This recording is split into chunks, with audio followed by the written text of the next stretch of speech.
Google perd inexorablement des parts de marché au profit des IA et des moteurs LLM type ChatGPT, Perplexity, Claude, etc. Dans cette vidéo, on va voir un guide très complet et structuré pour que tu apprennes à te référencer dans les IA, ce qu'on appelle le GEO. On va voir ensemble les différents facteurs qui font que les IA te citent ou pas, les types de requêtes qui reviennent le plus au sein des moteurs IA, mais aussi le contenu que tu dois créer pour te référencer. Allez, c'est parti. J'espère que vous êtes bien installés parce qu'on va partir pour une vidéo un peu plus longue que d'habitude, car on va aujourd'hui traiter d'un sujet très important dans le marketing digital et en particulier dans mon sujet de prédilection, le référencement, ce qu'on appelle aujourd'hui le GEO. Donc, c'est le nom qu'on a donné au référencement dans les IA, donc comment apparaître dans les réponses de ChatGPT, Perplexity, Claude. Je vous en ai noté d'autres ici, comme Gemini, Copilot, Grok et encore Mistral, etc. Dans cette vidéo, on va essayer de couvrir le plus possible le sujet pour que vous ayez à la fin les clés pour enfin vous référencer dans ces nouveaux moteurs de recherche qui sont de plus en plus en train de remplacer, ou en tout cas de substituer Google. Cette vidéo, elle va être structurée de la manière dont vous pouvez le voir en haut de l'écran. Donc tout d'abord, on va voir qu'est-ce que c'est exactement le GEO, parce qu'on en parle tout le temps, etc. Mais concrètement, c'est quoi aujourd'hui? On verra ensuite les sources de l'IA, comment l'IA vous mentionne ou pas, comment elle va utiliser cette réponse ou une autre. On va voir les différents éléments, parce qu'il n'y en a pas qu'un, qui sont importants à connaître, parce que si on ne connaît pas, c'est compliqué de l'influencer, car c'est aujourd'hui le but, on ne va pas se mentir. Ensuite, on va faire une comparaison entre le GEO et le SEO. Est-ce qu'il est temps d'arrêter le SEO et de passer au GEO ou pas? C'est la question qu'on va se poser dans cette partie 3. Ensuite, on verra les différents facteurs qui font que vous fonctionnez ou pas pour vous référencer dans les IA. On verra ensuite un peu les requêtes que tapent les gens, parce que c'est une question qu'on se pose beaucoup et dont on n'a pas forcément la réponse. On verra ensuite le contenu que vous devez créer, puis on finira par comment mesurer aujourd'hui vos résultats en géo, parce que c'est pas si simple que ça. Et puis on conclura avec mon avis personnel sur cette thématique aujourd'hui. Donc, c'est quoi le GEO? Le GEO, c'est l'acronyme de Generative Engine Optimization, donc qui signifie un peu comme le SEO à l'époque, d'optimiser son contenu pour apparaître dans les réponses générées par les IA. On ne parle pas des résultats Google ici, mais on parle bien des réponses de l'IA. Donc déjà, vous allez voir que ça va influencer plusieurs choses quand on parle. Aujourd'hui, on estime qu'il y a plus de 100 millions d'utilisateurs par jour de ChatGPT. Je pense que c'est même encore plus. Perplexity explose également. On estime que la croissance annuelle des IA dans le search, elle va être multipliée par 3. Donc il est temps de prendre ce virage pour vous et pour tout le monde en fait, parce que vous l'avez sûrement constaté, vous-même, vous cherchez de moins en moins de choses sur Google. Ça veut pas dire que vous en servez plus. Moi, le premier, je m'en sers, mais moi, j'ai un métier particulier. Donc forcément, je m'en sers énormément. Mais il y a de plus en plus de requêtes que vous faites via le GEO et ça risque de s'accentuer. Surtout qu'aujourd'hui, en France, Google n'a pas encore sorti les AI Overview et la Google AI Mode qui fait que vous avez l'IA directement dans Google, ce qui est aujourd'hui pas le cas en France, alors que c'est le cas dans la plupart des pays. Eux, ils ont déjà pris le virage, je peux vous le garantir. Donc, je vous l'ai dit, les IA, elles citent aujourd'hui des sources, et donc le but c'est d'être dans ces sources-là, comme vous vouliez être dans le top 10, voire le top 5, voire le top 3 de Google. Aujourd'hui, vous voulez que votre marque, votre entreprise, ce que vous faites, ça soit cité dans ChatGPT, Claude, etc. Parce qu'évidemment, ça varie. Aujourd'hui, ChatGPT est le plus utilisé, on parle énormément de Claude, vous l'avez sûrement remarqué, moi le premier. Donc, ça peut vite changer, mais vous allez voir que ça marche à peu près de manière très similaire, tous ces moteurs qu'on dit LLM.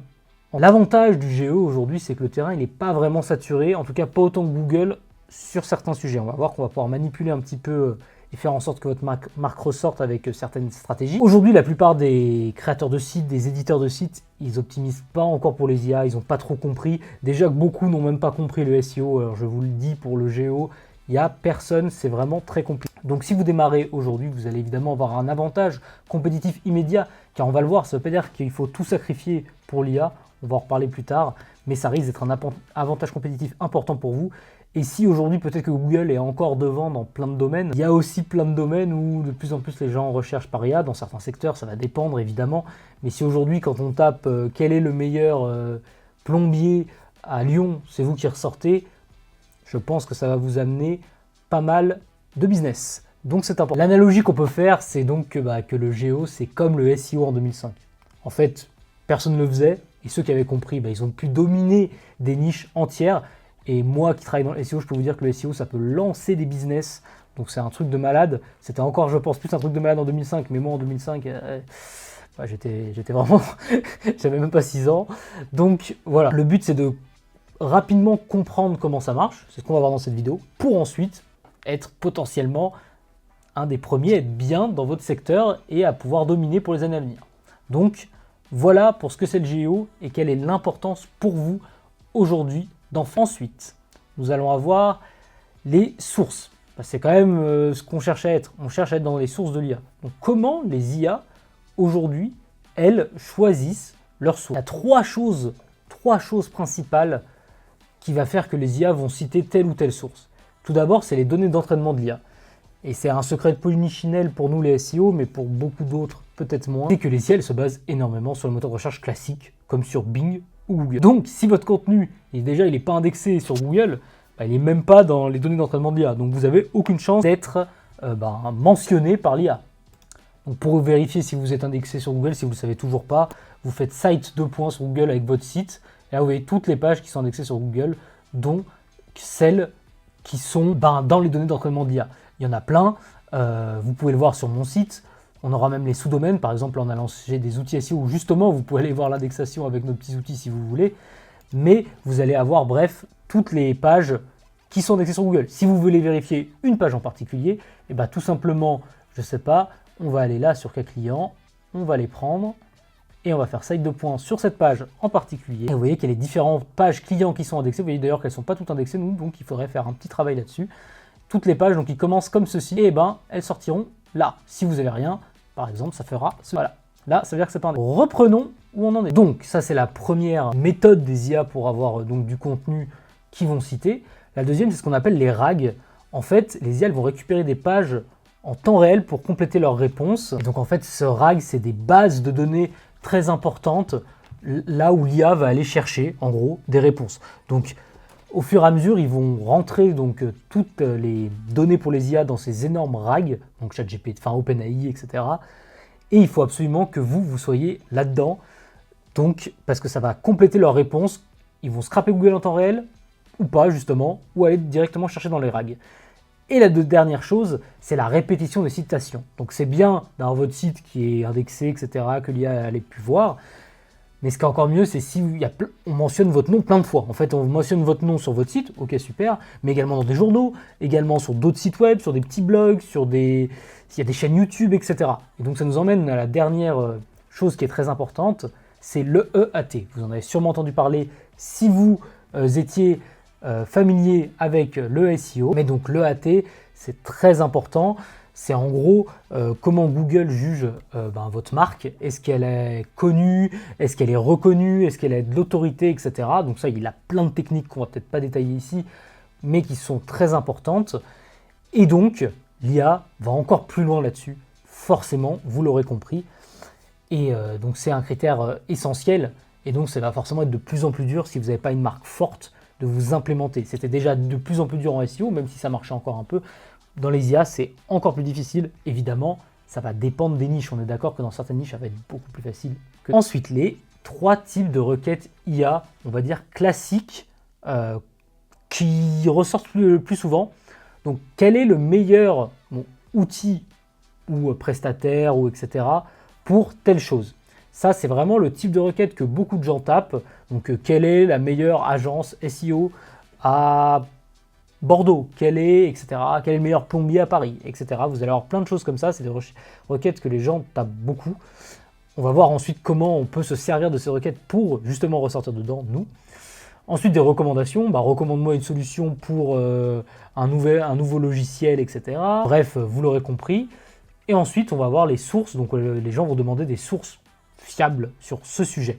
Donc, pour ça, évidemment, il va y avoir plein de techniques pour être catalogué comme une source fiable dans ce domaine, et ça rejoint l'EAT de Google. C'est déjà des choses qu'on faisait pas mal en SEO, qu'il va falloir continuer à faire avec l'IA, et donc on va en parler juste un peu plus tard.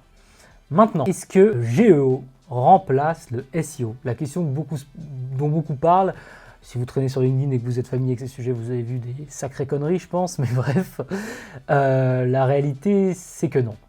Le SEO plus le GEO, c'est très bien, mais remplacer tout le SEO par du GEO, c'est pas forcément la bonne technique. On va en rentrer un petit peu plus en détail là-dessus juste après. Mais si on reprend les différentes dimensions entre le SEO et le GEO, l'objectif du SEO, historiquement, c'est de ranker sur Google. On veut être en première page pour au moins avoir une chance d'être cliqué et ensuite éventuellement le plus haut possible. Selon la requête, il va y avoir différentes techniques. Parfois, ça va être du SEO local, donc avec les fiches Google My Business. Parfois, ça va être du SEO classique sur son site avec des articles. Ça va aussi être des pages plutôt business. Pour les sites e-commerce, ça va être des pages produits. Bref, il y a plein de techniques. Et c'est l'objectif, ça reste d'être dans cette première page de Google qui est primordiale. Dans le GEO, c'est différent. Le but, c'est que quand on va taper une requête, on veut être cité par les IA. On veut que notre nom ressorte ou que notre site soit cité. Les différents signaux qu'il y a et qui sont différents entre ces deux phases, on va dire, pour le SEO, c'est que les backlinks qui vont être très importants. C'est-à-dire que si votre site a plein de liens qui pointent vers lui, eh ben, c'est exceptionnel. S'il en a plein et des bons, surtout si vous avez un lien sur Wikipédia, c'est mieux qu'un petit article à 5 € sur le FRR, et ben Google va progressivement considérer votre site comme de confiance et vous allez voir que au fur et à mesure on gagne des places. Et c'est comme ça que ça marche, c'est qu'au fur et à mesure sur Google, on va gagner des places, on va voir dans sa Search Console les clics monter grâce notamment si on a de plus en plus de liens de qualité, bien entendu.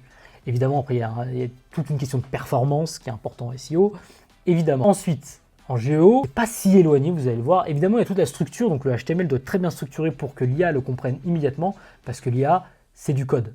Tout ce qu'il fait, notamment Claude par exemple, c'est du code, c'est du HTML. Donc si c'est mal structuré, vous risquez de perdre beaucoup de choses. Mieux vaut un tableau en HTML bien structuré qu'une image. Pour les IA, c'est bien mieux. Donc c'est des choses qui sont quand même très importantes. Ensuite, bien évidemment, les citations. Donc on va en parler après, mais les citations, c'est ce qui remplace les backlinks. Mais au final, c'est pas si différent. Le but, c'est que d'autres sites web parlent de vous sans forcément avoir un lien. Là, c'est moins important pour être justement dans ces règles. Enfin, quelque chose qui peut être pas mal en GEO, c'est d'avoir un auteur visible. Donc, c'est-à-dire que la personne qui a écrit la page ou le site web, eh bien, si c'est quelqu'un de connu dans son domaine, c'est bien mieux parce que l'IA va tout de suite pouvoir savoir, encore mieux que Google, si cette personne est de confiance ou pas. Ensuite, le format du contenu en SEO. Toutes les pages que vous devez faire, pas éventuellement toutes, par exemple les pages cas clients, etc., mais tous les articles, toutes les pages business, elles doivent se positionner sur des mots-clés. C'est vraiment ultra important. Si vous ne le faites pas, ça ne marche pas. Et c'est ça qui change un petit peu quand même avec le GEO. Donc évidemment, les mots-clés restent très importants, car comme on l'a vu, l'IA se base beaucoup sur les moteurs de recherche comme Google pour fonctionner. Donc ça reste important. En GEO, ce qui va être un peu plus important, c'est de répondre directement à ce que cherche l'utilisateur. Donc dans les IA, on a vu ce qu'il cherchait. On verra après comment y répondre plus tard dans cette vidéo. Les listes aussi, très important, parce que les IA adorent, comme je vous dis, le HTML bien formaté, donc les listes et les tableaux, ça ils adorent. Donc il faudra absolument en placer, et surtout en placer en HTML. Donc très important. Sachez que la synergie est possible parce que chaque article, j'irai même plus loin, chaque page SEO est un asset GEO. Si demain je fais une page, un article SEO qui dit agence SEO à Lyon, ce qui est par exemple notre cas chez Zesto, et ben en GEO, je peux éventuellement être repris dans les meilleures agences SEO à Lyon. Vous voyez ce que je veux dire. Donc très important. Et donc vous aurez un avantage si vous positionnez en GEO maintenant, c'est que vous pourrez dominer éventuellement une niche avant qu'elle soit saturée, comme c'est aujourd'hui beaucoup le cas sur Google. C'est pas le cas pour toutes les niches, on est bien d'accord. La plupart de nos clients réussissent bien, mais dans certaines, c'est beaucoup plus dur, on va pas se mentir. Donc vous avez une fenêtre d'opportunité qui est ouverte et qu'il faut saisir aujourd'hui, on va pas se mentir. Les facteurs de succès en GEO maintenant. On a parlé de pas mal de choses. Aujourd'hui, là, on va aller un peu plus dans le détail, doucement, avec les différents facteurs qui font que ça marche ou pas en GEO. Les signaux classiques, donc, qui étaient déjà valables en SEO, mais qui sont toujours importants en GEO, c'est ceux-là. Donc, comme je vous l'ai dit, ce qu'on appelle le domaine autorité. Donc ça, c'est lié aux backlinks en fait, tout simplement, mais il n'y a pas que la quantité, il y a la qualité des backlinks, on va pas revenir dessus, j'en parlais juste avant. Ensuite, évidemment, l'ancienneté, la fiabilité du domaine, ça reste important. Si vous êtes un site de référence depuis 10 ans sur Google, c'est pas pareil que si vous avez lancé votre site il y a 2 mois. C'est pour ça qu'on dit que ça prend souvent du temps à avoir des résultats en SEO, voire en GEO, parce qu'il y a tout ce côté ancienneté, fiabilité, marque. Vous voyez, c'est important, et c'est même important dans la vraie vie. C'est un peu pareil, ça reprend quand même la réalité. Une bonne indexation Google en SEO, c'est pas important, c'est obligatoire, sinon vous n'êtes pas visible. Et ben en géo, c'est quasiment pareil. Si vous n'êtes pas visible sur le moteur de recherche classique, il y a très peu de chances que l'IA ait pris vos pages. Les nouveaux signaux, cependant, il y en a, on a vu les citations répétées sur d'autres sites, pas forcément avoir un lien vers votre site web, mais quand même avoir quelqu'un qui mentionne votre marque ou votre nom, votre expertise, c'est très important. Également, si vous rédigez beaucoup sur votre site, c'est pas mal d'avoir des auteurs identifiés. Donc mettez bien les noms des auteurs, une vraie biographie, l'expertise, des liens visibles vers leurs réseaux sociaux s'ils sont connus. Il y a aussi des données structurées qui vous permettent de dire que vous êtes un auteur vérifié, donc que vous êtes par exemple présent sur YouTube, TikTok, etc., LinkedIn, et que vous êtes quelqu'un de fiable, aux yeux de Google en tout cas. Ensuite, évidemment, une structure claire, c'est très important pour les IA, je vous l'ai dit. Les structures H1, H2, H3 sont quand même pour moi moins importantes, mais alors les listes et les tableaux, c'est primordial. Faites des vraies listes et des vrais tableaux HTML, ça aura vraiment d'impact. Et ensuite, il va falloir répondre dès le premier paragraphe. Et ça, je vous montre tout de suite des exemples. Je vous montre quelques exemples qu'on a fait sur notre site web d'un contenu un peu optimisé, entre guillemets, d'une certaine manière pour le géo. Vous voyez que là, j'avais fait un article sur notre site qui est un avis sur Semjoose, donc une plateforme de netlinking que je trouve vraiment très bien. Et donc, voilà à quoi doit ressembler le début d'un article optimisé pour le géo. Tout simplement, vous avez directement une section qui répond à ce que cherche l'utilisateur. C'était déjà bien en SEO, on va pas se mentir, mais là c'est encore plus important. Donc vous avez mon avis sur Semjoose, ce que je pense de ce qui fait leur élément de différenciation, les plus, les moins de la plateforme selon moi, mon verdict final, donc vous voyez qu'on a très très vite répondu à un peu l'intention de recherche, que ce soit sur une IA qui pourrait demander quel est l'avis, donne-moi des avis sur Semjoose, on risque de ressortir avec cet article. Je recommande Semjoose pour, vous voyez comme ça. Et enfin, il y a la vidéo sur le sujet qui est sortie sur notre chaîne YouTube. Donc voilà, là un contenu qui est vraiment optimisé pour l'IA. Un autre contenu optimisé par l'IA, typiquement, c'est cet article que j'ai fait il n'y a pas longtemps, je crois pour montrer quelque chose dans une autre vidéo, mais c'est tout simplement un article qui traitait de comment trouver les mots-clés d'un site concurrent en SEO, plus top 5 outils. J'avais remarqué que les outils, c'était quelque chose dont parlaient beaucoup d'articles qui se positionnaient sur ce type de requête, et donc, tout de suite, vous avez un tableau en format HTML qui récapitule les meilleurs outils selon moi, et qui va donner différents éléments comme le prix, les points forts et idéal pour. Vous voyez que donc là, on est vraiment sur quelque chose de très important. On a encore ajouté une vidéo YouTube juste derrière pour avoir un contenu très riche. Mais donc le tableau SEO, HTML, il est directement là et c'est super important. Un dernier exemple, encore une fois sur notre site, avec un bloc pour que vous compreniez bien, qui répond directement à l'intention de recherche. Donc là, qu'est-ce qu'un PBN en SEO? Quelqu'un qui pourrait savoir exactement ce que c'est un PBN, il a entendu ça dans des podcasts SEO, etc. On en parlait souvent. Et comment ça marche? Et tout de suite, on a une définition. Un PBN, c'est un réseau de blogs privés créé pour améliorer le référencement d'un site. Voici son fonctionnement, les avantages, les risques, il faut faire attention, et notre conseil. Donc ça, c'est vraiment ce que doit être le début d'un article qui vise à améliorer votre visibilité, pas qu'en SEO, mais aussi en géo. Répondre directement, ça augmente votre chance d'être cité tout de suite dans les IA. Car tout simplement, les IA sont un peu flemmardes et si vous leur donnez vite la réponse, c'est mieux.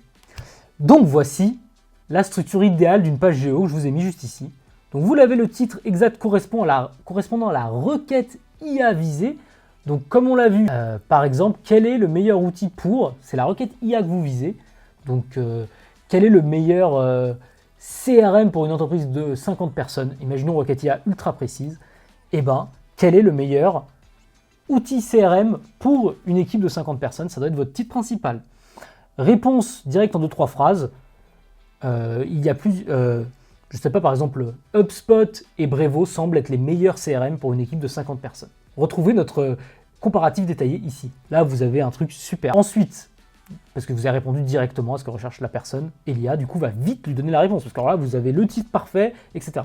Et donc, ça va amener à, peut-être, éventuellement, on va en parler après, créer plus de... Ensuite, la réponse directe en 2-3 phrases, on vient d'en parler. L'auteur, éventuellement, placer une fiche auteur, ça peut paraître assez fou avec les IA que ça soit important, mais une fiche auteur, c'est donc très important. Donc, comme je vous l'ai dit tout à l'heure, pareil, il faudra aussi, alors je fais une impasse parce que je n'y avais pas parlé tout à l'heure, mais une page à propos sur votre entreprise, qui sommes-nous, c'est ultra important pour les IA. Donc, il faut vraiment le faire également. Ensuite, des sous-questions clés en heading. Donc vous voyez, si par exemple, tout à l'heure, au lieu de mettre 50 personnes, on avait mis PME, vous mettez pour une PME de 10 personnes, de 20 personnes, de 50 personnes, et vous voyez à partir de combien on doit passer à un autre CRM. Bref, vous avez compris, mais du coup, il faut aller plus loin grâce au heading. Pensez éventuellement, par exemple, il y a une liste d'outils à mettre une liste numérotée, une liste à puces, parce que les LLM adorent ça. Un tableau comparatif, moi j'aimais bien le mettre au début, mais on peut aussi le mettre à la fin, très important. Et enfin une FAQ avec des questions courtes qui correspondent aux reformulations des IA, très important parce que les IA, vous savez, ont tendance à reformuler. Quel est le logiciel idéal? Vous voyez, ils adorent efficace, ils adorent ces mots-là, les IA. Et donc mettez-les dans les FAQ parce que franchement, elles risquent d'être prises en fait, vos FAQ, surtout s'il y a des bonnes données structurées, elles risquent d'être prises dans les IA et donc là vous allez être cité. Et ça peut être sympa si par exemple vous-même vous vendez la solution dont vous êtes en train de parler, évidemment. Et donc ça nous amène à quelque chose qui est important dans cette vidéo pour moi, c'est que si vous souhaitez apparaître dans les IA, nous, c'est Zesto, donc je ne suis pas tout seul, on est une agence donc spécialisée en référencement, et donc si jamais ça vous intéresse de vous référencer dans les IA et que vous ne savez pas trop comment faire par vous-même, on vous offre un audit donc gratuit, donc vous cliquez sur le lien en description, et vous aurez votre audit GEO gratuit, donc n'hésitez pas. Et si vous avez des questions, à nous contacter directement. On gère de plus en plus de clients en GEO aujourd'hui parce que c'est des demandes qui sont de plus en plus présentes et on commence évidemment à avoir l'expérience maintenant, le recul nécessaire avec les années pour vous référencer dans les IA comme ChatGPT ou Claude qui explosent en ce moment. Vous aurez donc le lien en description. On en a rapidement parlé tout à l'heure, mais du coup, qu'est-ce qui tape les gens dans les IA? C'est très très dur de savoir en fait aujourd'hui, mais je vais vous donner quelques petits exemples que les gens pourraient taper.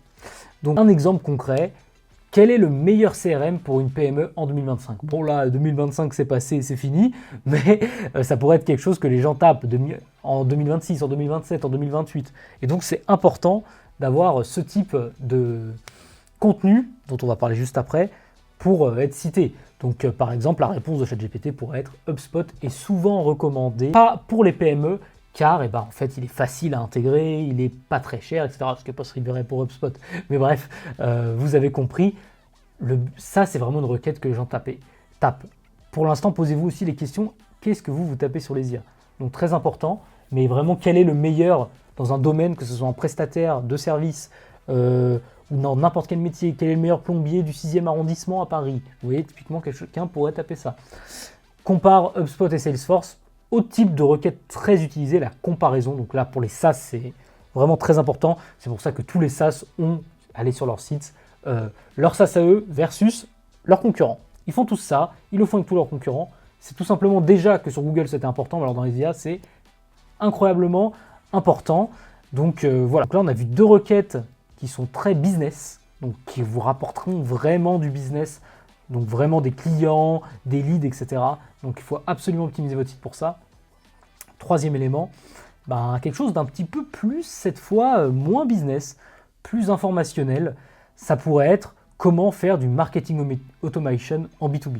Là, il va vous sortir un guide en 5 étapes, Claude ou ChatGPT ou Perplexity, en vrai, peu importe, qui sera sourcé avec, pour objectif, votre site. Parce que si votre site a fait une requête, un article sur comment faire du marketing automation en B2B, c'est que vous êtes sûrement un logiciel de marketing automation, on va pas se mentir, sinon vous n'auriez sûrement pas fait ce contenu-là.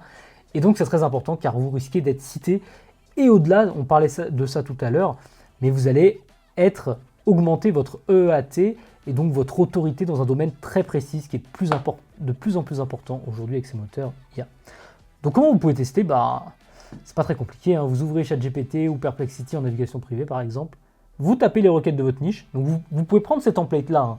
Quel est le meilleur, je sais pas, vous êtes un logiciel de facturation, quel est le meilleur logiciel de facturation pour une PME?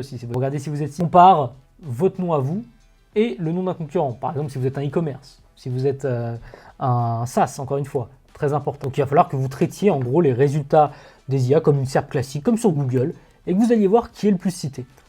On verra dans la fin de cette vidéo quelques outils qui pourront quand même vous aider, rassurez-vous. Donc maintenant qu'on a vu les requêtes éventuellement que les IA vont faire, quel contenu créer pour être cité par ces... Le contenu le plus cheaté. J'avais fait une vidéo sur Zesto à l'époque, je ne sais pas si certains l'avaient vu, du contenu un peu triché pour être référencé dans l'IA. Ça fait des mois du coup que je vous le dis, mais c'est les listings, les tops. Les tops, c'est super important. Vous êtes un outil, top 10 des outils de marketing automation. Vous êtes premier, vous le faites sur votre site, vous le faites sur d'autres sites, on va en parler après justement, d'où publier tous ces articles. Donc, les tops, c'est ultra important. Que vous soyez plombier, un sas, un couvreur, que vous soyez une agence comme nous, que vous soyez, peu importe, faites des tops. Faites des tops, vraiment, c'est super important. Deuxième type de contenu, vous l'aurez compris, les comparatifs. Machin versus machin. Bon, c'est un peu plus compliqué si vous êtes, par exemple, menuisier de faire ce genre de contenu. Vous pouvez prendre votre concurrent en face, mais bon, est-ce qu'il va bien le prendre? Je ne suis pas sûr. Mais par exemple, si vous êtes un SaaS, encore une fois, très important, un e-commerce, vous comparez des produits A à produits B, très très important. Donc pour les e-commerce, pour les SaaS, les contenus, vous devrez vous sauter aux yeux normalement. Mais si ce n'est pas le cas, vous pouvez nous contacter, évidemment. Troisième type de contenu, les guides complets sur certaines choses en plusieurs étapes, car les IA adorent classer les choses en plusieurs étapes. Vous l'avez déjà sûrement vu si vous créez vous-même du contenu avec l'IA. L'IA adore ça, l'IA adore ce genre de structure. Donc vraiment, pensez-y, comment faire ça en X étapes. Là, vous risquez d'être cité très rapidement quand des gens demandent comment faire telle chose. Encore une fois, on l'a déjà dit, mais je me répète, répondez à l'intention des 2 premières phrases. Par exemple, si vous avez un listing, mettez, comme je vous ai montré dans l'article tout à l'heure, un tableau qui reprend votre listing, ou une liste tout simplement, mais un tableau HTML, c'est très bien, je trouve, qui reprend votre top. Très important. Pareil pour le comparatif, vous mettez les points forts de A, les points forts de B, les points faibles de B, les points faibles de A. Pour le guide, vous pouvez le résumer rapidement, comme je vous ai montré tout à l'heure avec le PBN. La structure, on ne va pas y revenir, j'en ai déjà parlé, il y a quelques slides. Maintenant, c'est bien beau tout ça, mais où publier ce contenu? Première chose qui saute aux yeux que vous devriez avoir, c'est évidemment votre propre site. Primordial pour publier votre contenu, c'est une base très importante. Vous devez évidemment le faire directement sur votre site en priorité, car votre site il va s'entretenir. D'ailleurs en SEO, ça vous aidera quand même, mine de rien, parce que c'est pas mort le SEO. Et le fait d'avoir du contenu de qualité sur votre site bien fait, ça augmentera à force en fait que toutes vos pages soient de plus en plus citées dans les IA. Là, vous pouvez en optimiser une, mais à force, vous allez voir que les gros sites, ils sont tout le temps cités en fait. HubSpot, il est tout le temps cité quand on parle de CRM, parce qu'il a un énorme site. Ok, il fait les choses bien, mais oui, parce qu'il a acquis une autorité globale, parce qu'il publie ultra régulièrement des guides de qualité. Ensuite, vous avez une autre technique, parce que comme on l'a dit, il ne faut pas publier que sur votre site. Il faut beaucoup publier ailleurs. Donc avant, on parlait des backlinks, de faire de l'achat de liens, etc.